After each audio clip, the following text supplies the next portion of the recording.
처음 행위를 가지려면 어떻게 할 것인가? 계속해서 말씀을 나누도록 하겠습니다. 초심을 잃지 말아라. 초심을 다시금 회복하라 라는 말이 있습니다. 초심을 잃어버리지 말라. 초심이 변하면 아니다. 그런 표현을 하는데요. 처음에 가졌던 마음이 계속 변함이 없어야 할 것을 뜻하고 또 잃어버렸다면 그 초심을 다시 회복하라는 의미를 가지고 있습니다. 우리가 예수님을 사랑하는 처음 사랑도 잃어버렸다면 회복하는 은혜가 있기를 원하고 또 우리가 예수님을 믿는 믿음이 계속해서 유지되면서 예수님 사랑이 계속 지속되어져 나가는 그런 은혜가 있기를 원합니다. 우리는 끝까지 예수님을 사랑해야 합니다. 특별히 예수님 사랑은 무슨 사랑으로 나타나야 한다고 그랬습니까? 형제 사랑으로 나타나야 합니다. 예수님 사랑은 형제 사랑을 동반하기 때문이죠. 그래서 예수님을 사랑합니다 하면서 형제를 사랑하지 않는 것은 사실은 예수님을 사랑하는 거예요? 안 사랑하는 거예요? 안 사랑하는 거라고 그랬죠. 예수님을 사랑하는 사람은 형제를 뭐하게 되어 있어요? 사랑하게 되어 있습니다.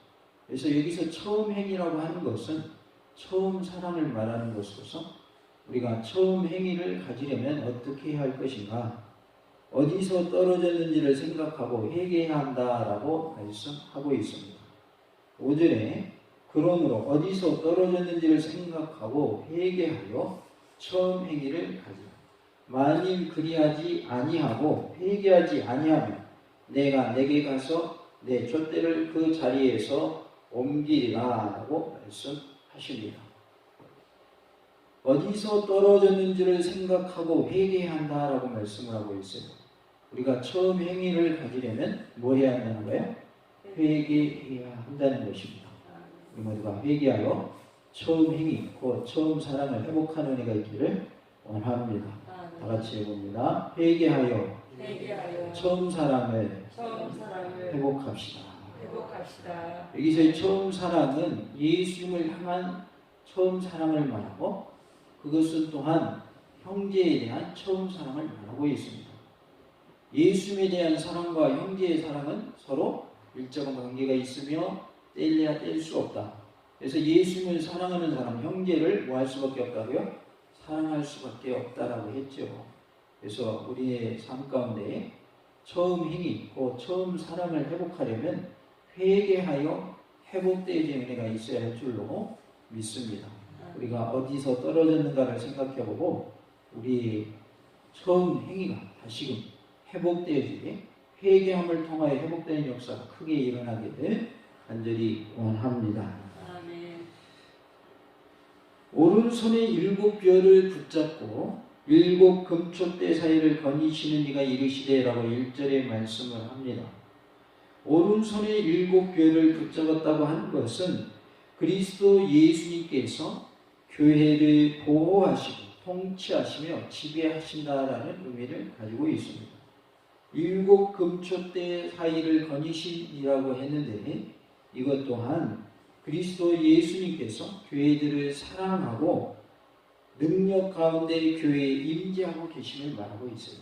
그래서 예수 우리를 지키시고 보호하시며 우리를 지배하고 계시고 우리 가운데 임재해 계시는 분이시다. 우리를 사랑하시는 분이시다라는 것을 말씀해 주고 있습니다. 교회라고 하는 것은 건물이 교회입니까? 아니면 예수님을 믿고 있는 사람들을 교회라고 하는 겁니까? 예수님을 믿고 있는 사람들을 교회라고 하는 것입니다. 우리가 말하는 교회라고 하는 일반적인 그 의미는 교회의 당을 말하죠.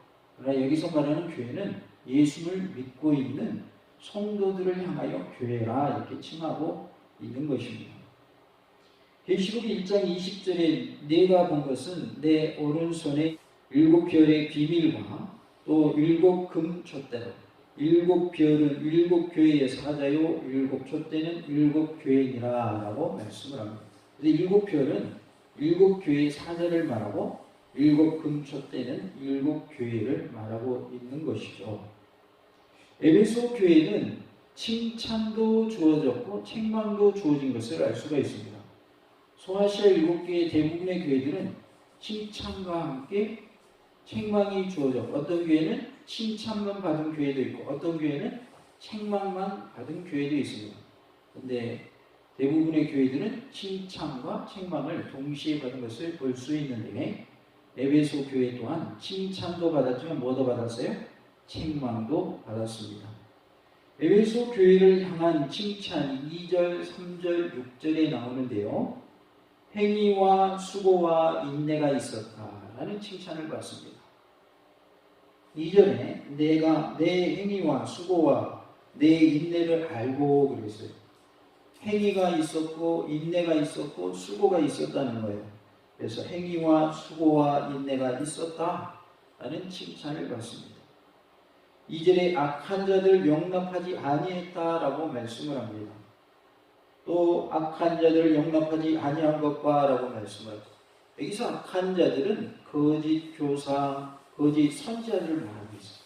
에베소 교회는 거짓 교사들, 거짓 선지자들 용납했어요? 용납하지 않았어요? 용납하지 않았습니다. 거짓 교사니까 거짓말이 진짜인 것처럼 가르치는 사람을 말하는 거죠. 가짜를 진짜인 것처럼, 비진리를 진리인 것처럼 가르치는 것을 거짓 교사라 이렇게 말하고 있습니다. 자칭 사도라 하는 자들을 시험하여 그의 거짓된 것을 드러냈다라고 2절에 말씀을 합니다. 자칭 사도라 하되 아닌 자들을 시험하여 그의 거짓된 것을 내가 드러낸 것과 라고 말씀을 하죠. 여기서 자칭 사도라 하는 자들은 니골라당으로 여겨집니다. 왜냐하면 6절에 니골라당이 언급되고 있기 때문입니다. 에베소 교회에는 영적 분별력이 있어서 그들의 열매를 보고, 곧 거짓 교사, 거짓 선지자들의 열매를 보고 그들의 거짓을 분별해냈습니다. 그래서 그들이 거짓되었다라는 것을 드러냈습니다. 우리에게도 이러한 영적 분별력이 있기를 원합니다. 분별력이 없으면 거짓인지 진짜인지 알 수가 없어요. 참과 거짓을 우리가 알 수가 없어요. 그러나 영적 분별력을 가지게 되면 그것이 참인가 거짓인가를 알게 돼요. 그러면 거짓 교사, 거짓 선지자들에게 우리가 속지 않을 수 있는 것입니다. 요즘에는 시대가 너무 악해서 보이시피싱 등 사람들을 속이는 일이 너무나도 많습니다. 특히나 어떤 상황을 연출을 해가지고 나와 똑같은 형편에 해당되는 상황이 딱 만들어진다. 예를 들어서 아들이 다른 곳에, 다른 지방에 살고 있는데 아들이 뭐 다쳤다거나 큰 돈이 필요하다거나 그런 식으로 전화가 오면 내가 아들이 있고 아들이 멀리서 살고 있으면 진짜 그런가 하고 뭐 할 수 있는 거예요? 속을 수 있는 거죠. 평소에 내 자녀가 말썽을 많이 피워서 경찰서에 들락날락했다. 그런데 경찰청입니다. 또는 검찰청입니다. 이렇게 전화가 왔다. 그러면 어떻게 되는 거예요? 진짜인 줄 알고 속을 수 있는 것이죠. 그래서 그러한 상황들을 통해서 사람들을 요즘은 뭐하고 있어요? 속이고 있어요.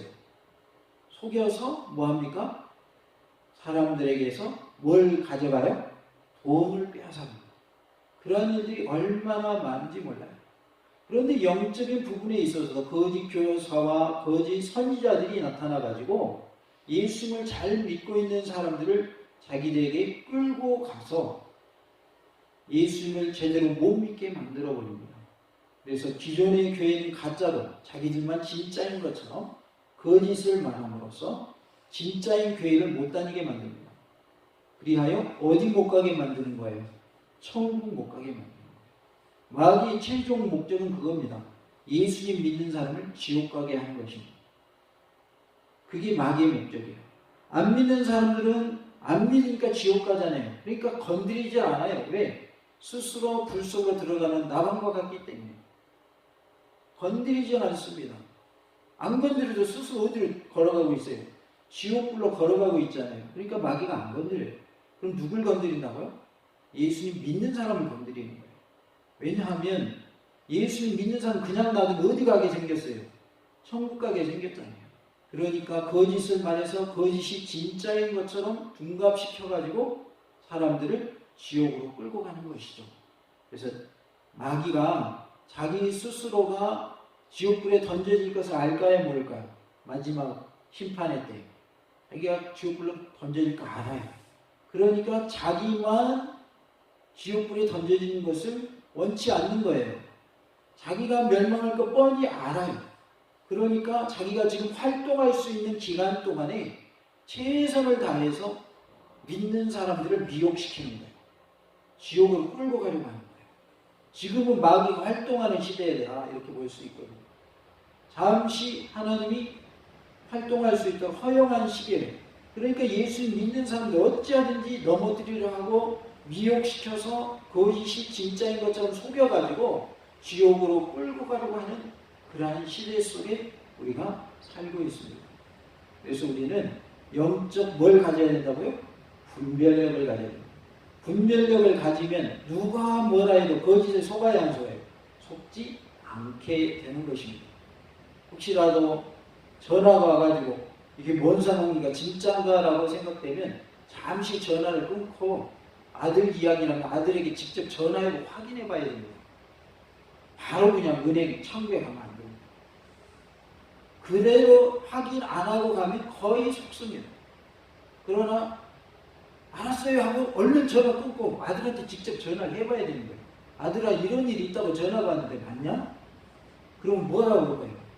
아닌데요. 속지 마세요 그럴 거 아니에요. 근데 그거 안 하니까 속는 거예요. 그거 안 하니까. 그래서 우리가 이러한 육적인 일도 분별력이 있어야 하는 것처럼 영적인 부분에 있어서도 하나님의 진리의 말씀인가 아닌가라는 것을 분별할 수 있는 분별력이 있어야 된다.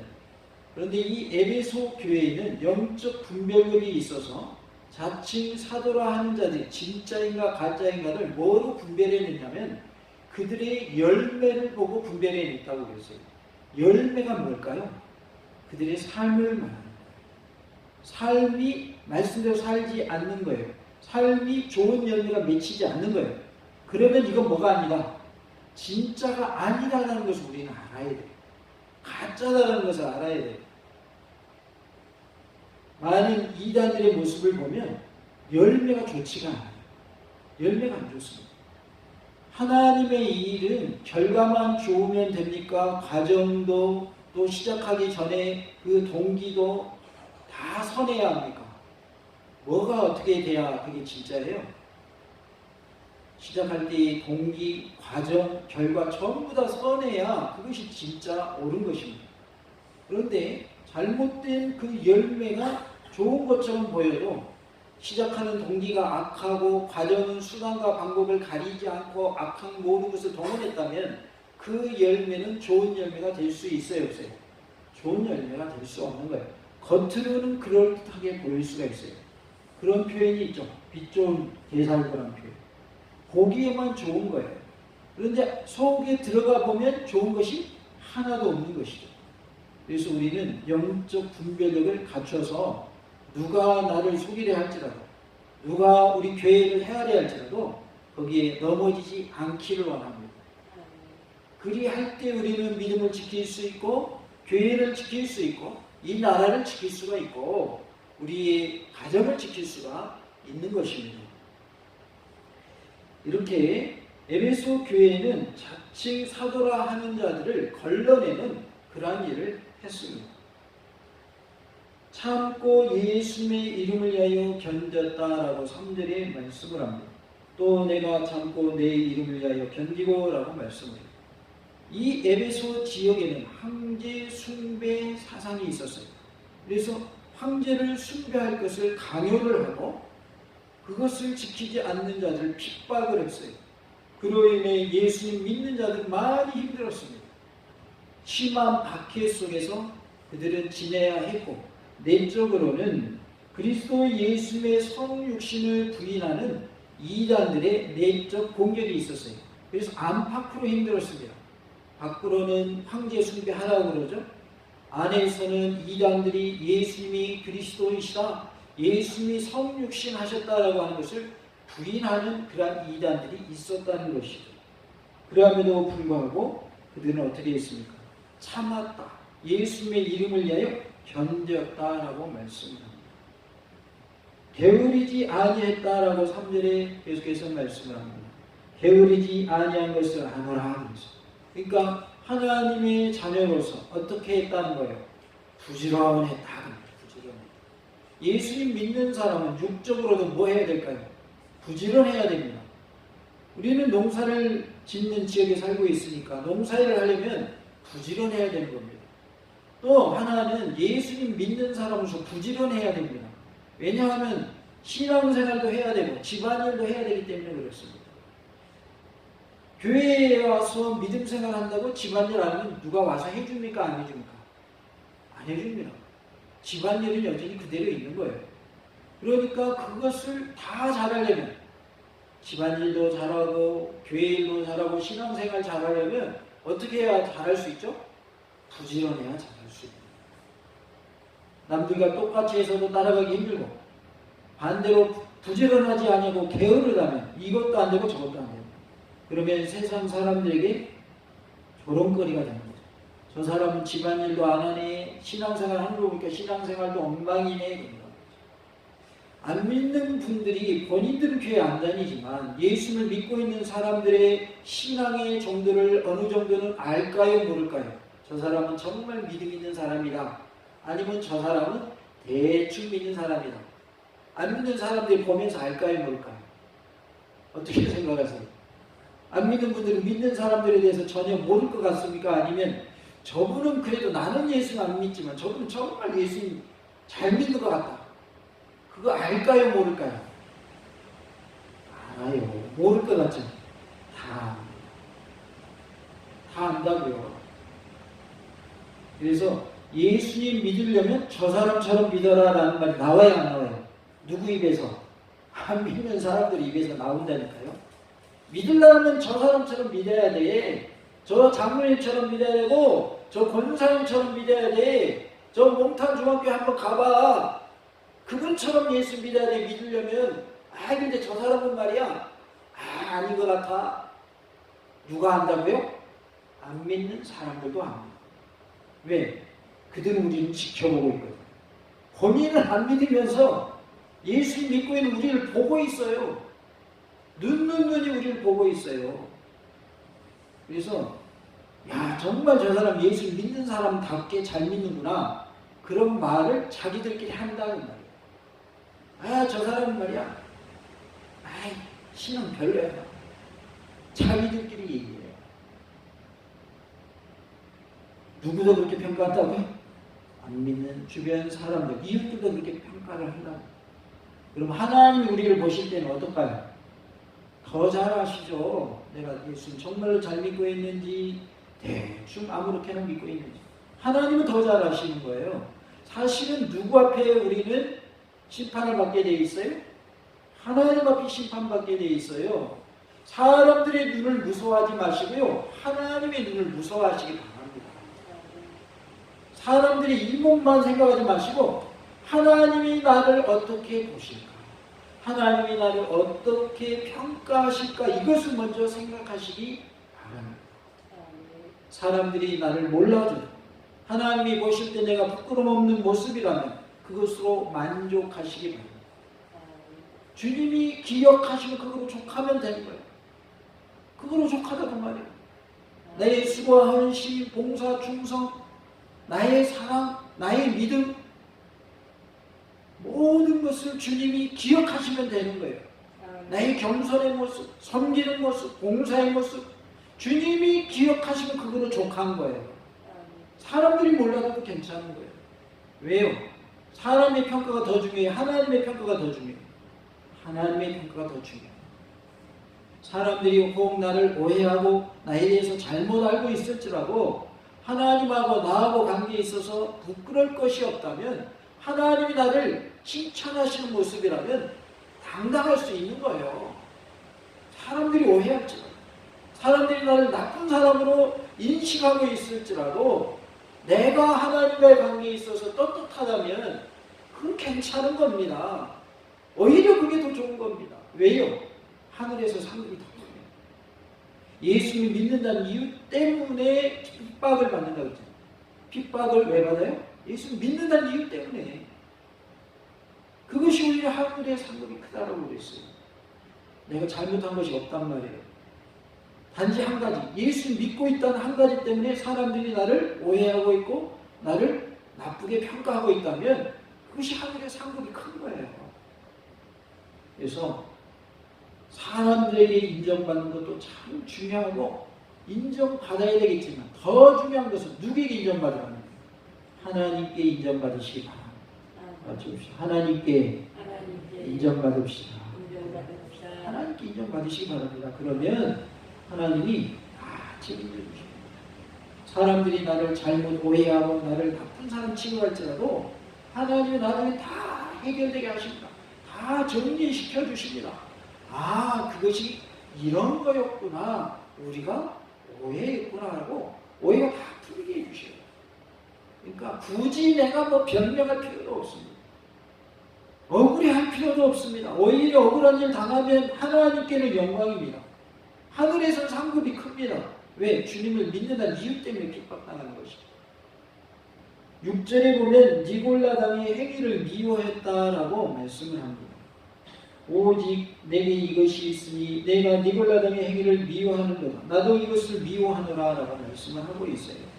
그러니까 이것은 2절의 악한 자들 그리고 자칭 사도라 하는 자들이 바로 니골라당이었다라는 것을 알 수 있는데요. 이들은 우상을 숭배를 했어요.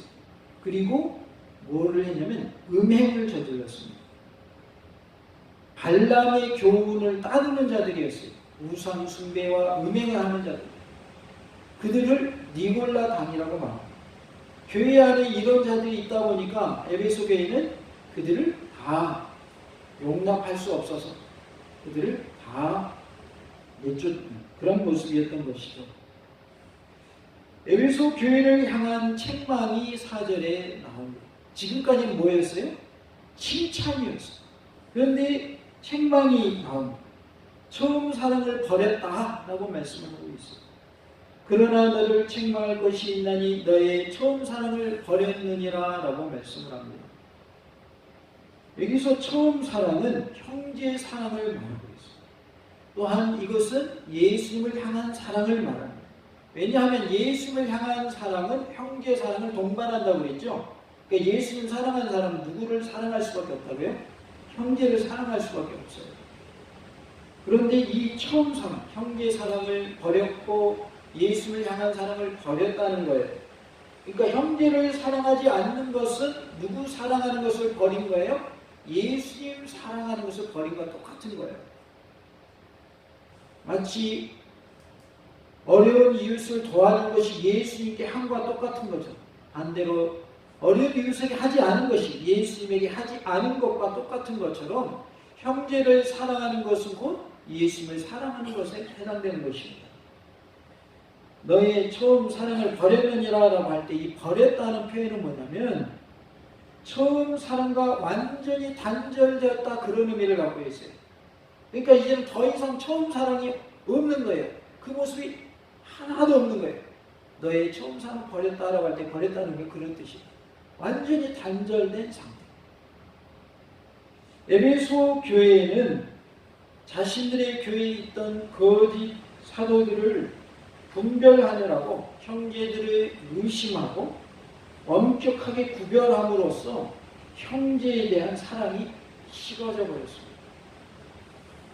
색칠해 내느라고 눈에 불을 킨 거예요. 그러다 보니까 형제들을 어떻게 해요? 의심하게 됩니다. 이 사람도 악한 사람 아닌가? 이 사람도 거짓 교사가 아닌가? 이 사람도 거짓 선지자가 아닌가? 의심의 눈으로 바라보기 시작한 거예요. 형제들을 의심하기 시작했고 또 엄격하게 구별하였어요. 그러다 보니까 형제에 대한 뭐가 식어져 버렸다고요? 사랑이 식어져 버렸다. 그러니까 이게 양면성인 거예요. 악한 자들을 다 용납하지 않고 다 물리친 것은 좋은데 그것으로 인하여서 사랑이 어떻게 되어버린 거예요? 식어져 버린 거예요. 그래서 교회는 하나님의 공의와 함께 뭐가 같이 존재해야 돼요? 사랑이 존재해야 돼요. 근데 공의만 내세워보면 뭐가 없어져 버리는 거예요? 사랑이 없어지는 거예요. 그래서 교회 안에서 시비, 옳고 그름을 너무 따지지 마시기 바랍니다. 네. 바른 길로 가는 것은 우리가 지향해야 되는 부분이죠. 바른 길로 가야죠.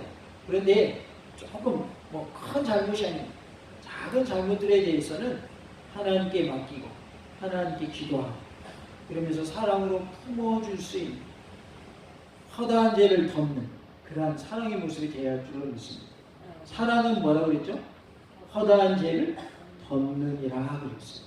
그러니까 이것이 이단적이고 예수를 부인하는 것이고 하나님께 대적하는 것이다 그러면 우리가 그것을 완전히 잘라내야 되겠죠. 그러나 그런 것이 아닌 다른 부분이라면, 작은 부분이라면 사랑으로 덮을 수 있어야 된다는 거죠. 지옥 가는 행위이고 예수님을 반대하는 일이고 이단적인 일이다. 그러면 그건 우리가 절대 반대해야죠. 그것이 아니라면 사랑이 있어야 된다. 그러니까 에베소 교회는 칭찬은 많이 받았는데 뭘 잃어버린 거예요? 처음 사랑을 잃어버린 거예요. 5절에 보니까 그러므로 어디서 떨어졌는지를 생각하고 회개하여 처음 행위를 가지라. 만일 그리하지 아니하고 회개하지 아니하면 내가 내게 가서 내 촛대를 그 자리에서 옮기리라 라고 말씀하고 있어요. 그러니까 형제의 사랑을 지금 너희들이 안 하고 있지, 이제는 너희들이 그것을 회개하고 회복해라. 처음 사랑을 즉시 뭐하라고 그랬어요? 즉시 실천하라 라고 말씀하셨습니다. 7절에 보면 귀 있는 자는 성령이 교회들에게 하신 말씀을 들을지어다 라고 말씀합니다. 이 본문은 예수께서 지상 사역 중에서 반복해서 내리신 명령입니다. 계시록에서 7 교회를 향한 서신의 결론적 복으로 반복되고 있습니다. 귀 있는 자는 성령이 교회들에게 하신 말씀을 들을지어다 라고 하셨는데, 귀 있는 자는 교회 전체에 속한 청중들 모두를 말합니다. 여기서 귀는 하나님의 메시지를 전달하며 통역하시는 그리스도의 영이요 예언의 영이 성령님의 권면을 들을 수 있는 귀를 말하고 있습니다. 성령님의 권면을 들을 수 있는 귀를 말한다. 그래서 우리에게는 성령님의 권면을 듣는 귀가 있어야 한다는 거예요. 성령님이 하시는 말씀을 듣는 귀가 우리 모두에게 있기를 원합니다. 교회들에게라고 있는데 이것은 복수로서 각 교회들에게 보내진 서신 맨 끝에 공통적으로 언급되는 문구입니다. 이것은 이 편지들이 특정한 한 지역 교회에 보내진 것이 아니라 지상에 존재하는 모든 보편적인 교회를 향해 보내진 말씀이다라는 것을 보여주고 있습니다. 그래서 에베소 교회만 해당되는 말씀이 아니라 지상에 있는 모든 보편적인 교회에 해당되는 말씀입니다. 귀 있는 자는 성령님께서 주시는 말씀을 뭐하라는 거예요? 들으라는 거예요. 교회들에게 하시는 말씀을 들으라. 이기는 그에게는 이라고 말씀을 합니다. 이것은 그리스도 예수의 권면대로 행하여서 승리한 자들에게 주어진 약속을 말하고 있어요. 이기는 그에게는 이란 말은 계속해서 이기는 자를 말하고 있어요. 그러니까 한 번 이기는 것이 아니라 계속해서 이기는 자를 말합니다. 계시록과 복음서에 여러 번 반복되고 있어요. 이기는 그에게는 이라는 표현이 나옵니다. 그 말은 뒤에 하나님이 이기는 자에게 뭘 주시겠다? 복을 주시겠다라고 하는 약속의 말씀입니다. 이기는 그에게는 이란 말은 군사적인 용어인데요. 그리스도 예수님과 사탄이 하염없는 대결을 함을 잘 나타내주고 있습니다. 예수님과 사탄은 계속해서 타협없는 대결을 하고 있다는 것입니다. 즉 사탄과 대결하여서 끝까지 그리스도 예수님에게 충성한 자를 이기는 그라고 표현하고 있는 거예요. 우리는 끝까지 마귀와 싸워 이기는, 사탄과 싸워 이기는 승리자가 될 수 있기를 원합니다. 미리 무슨 의미가 있다고 했냐면 계속해서 이기는 이라는 의미가 있다고 했어요.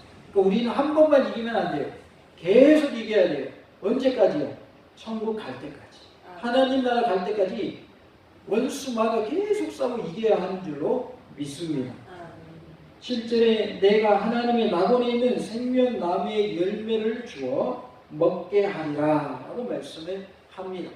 여기서 낙원은 페르시아에서 유래된 말로서 1차적으로는 인류에게 최초로 거주지였던 에덴 동산을 가리키고 있고, 궁극적으로는 구원의 백성들이 그리스도 예수님과 함께 있게 될 하나님 나라를 말씀하고 있습니다. 그래서 낙원은 에덴 동산을 의미하기도 하면서 또 하나는 뭐예요? 하나님 나라를 의미하고 있어요. 우리가 저 하나님 나라, 저 천국에 이르게 될 것을 낙원이라 이렇게 표현을 하고 있습니다. 한편 생명나무의 열매는 죽음과 고난이 존재하지 않는 영생을 상징하고 있어요. 천국에는 무엇이 없냐면요, 죽음이 없습니다. 천국에는 무엇이 없냐면요, 고난이 없습니다. 눈물이 없습니다. 더 이상 고통이 없습니다. 천국은 좋은 것만 있습니다. 생명만 있습니다. 그래서 우리가 천국에 가야 하는 이유가 바로 여기에 있는 것입니다.